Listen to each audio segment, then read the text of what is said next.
Isang pinagpalang araw sa inyong lahat. Tayo po'y magninilay sa salita ng Diyos, ang pinagmumulan ng awa ng ating buhay ang salitawa. Today we are celebrating the feast of the Nativity of the Blessed Virgin Mary. Pinabati ko po ng isang maligayang pagdiriwang ng kapistahan ang lahat ng parokyano ng Our Lady's Nativity Parish sa Natividad, Pangasinan. Sa pamumuno po ng kanilang kura paroko na si Reverend Father Bernie Villanueva, happy fiesta po sa inyong lahat. Sa ating buong liturgical celebrations, may tatlo lang po tayong kaarawan na pinagdiriwang.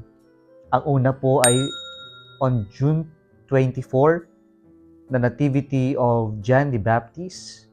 Ang pangalawa po ay yung pagdiriwang natin ngayon, September 8, the Nativity of the Blessed Virgin Mary. At yung pangatlo po ay December 25, the Nativity of our Lord Jesus Christ. We celebrate these three birthdays because they are important in the history of our salvation. Tampok sa ating ebanghelyo ngayon, ang tinatawag na the genealogy of our Lord Jesus Christ, ang talaangkanan ng ating Panginoong Hesukristo. Napakaraming pangalan at kung titingnan natin, parang hindi naman natin kilala at parang walang saysay yung mga pangalan na ito. Pero isa itong pagpapakita na sa ang talaangkanan ng Panginoon na ang Diyos ay kumikilos sa kasaysayan. Kaya nga po, napakinggan natin ang talangkanan ng Panginoon upang sa ganon makita natin sa kabila ng hindi perpektong pamilya o angkan na pinagmulan ng ating Panginoong Hesukristo, ang Diyos ay kumikilos pa rin. Ano po ang aral na ating mapupulot sa ating pagdiriwang ng kapanganakan ng ating mahal na Birheng Maria? Ang kapanganakan na ito ay hindi lamang paggunita sa kaarawan ng ating mahal na ina, kundi sa itong paggunita sa pagsasakatuparan ng pangako ng Diyos sa kanyang plano ng kaligtasan para sa sanlibutan o para sa ating lahat. Kaya po, sa tuwing pong may isinisilang na bata, kakaiba pong kagalakan ang naidudulot dito. Sa bawat pagsilang, may bagong simula. At sa bawat simula, mayroong pag-asa. Kaya po sa kapanganakan ng mahal na Birheng Maria, isa itong hudyat ng pagsasakatuparan ng pangako ng Diyos. Na ipagkakalob niya ang Mesiyas na siyang magliligtas sa ating lahat. Kaya po ang kaarawan na ito ay pagpapahayag na may pag-asa sa kabila ng mga hidwaan, kasalanan, at marami pang hindi magagandang nangyayari sa ating lipunan. Mayroon pa ring pag-asa sapagkat ang Diyos hindi natatapos kumilos. Habang tayo'y buhay, mayroong pag-asa at ang Diyos ay patuloy nakikilos sa buhay natin.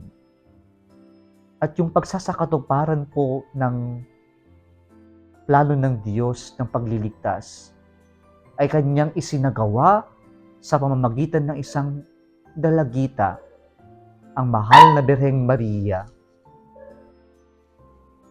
Kung ating titignan, ang pinili ng Panginoon na maging daluyan ng kanyang pagpapala, ng grasya ng kaligtasan, ay isang napaka-ordinaryong dalagita mula sa napakaliit na bayan. Kaya po ang aral ng pagpili ng Diyos ay hindi tungkol sa kung sino tayo, kundi sa gawain ng Diyos na pumili at hirangin ang kanyang mga isusugo o gagamitin para maisakatuparan ang kanyang pangako. Ang ordinaryong si Maria ay naging extraordinary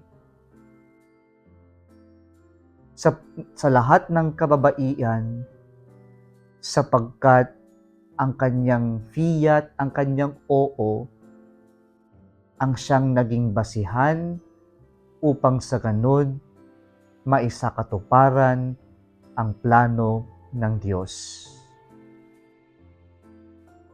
At sa ngayon po na ating ipinagdiriwang ang kapanganakan ng ating mahal na Birheng Maria, isa po itong magandang mensahe para sa ating lahat na ang mahal na Birheng Maria, ang ina ng ating pamilya, nawa tayong lahat po na nagdiriwang ng kanyang kapanganakan ay ma-inspire na gayahin siya, na tayo rin po ay sasang-ayon, susunod, at ibibigay din natin ang ating matamis na oo sa plano ng Diyos.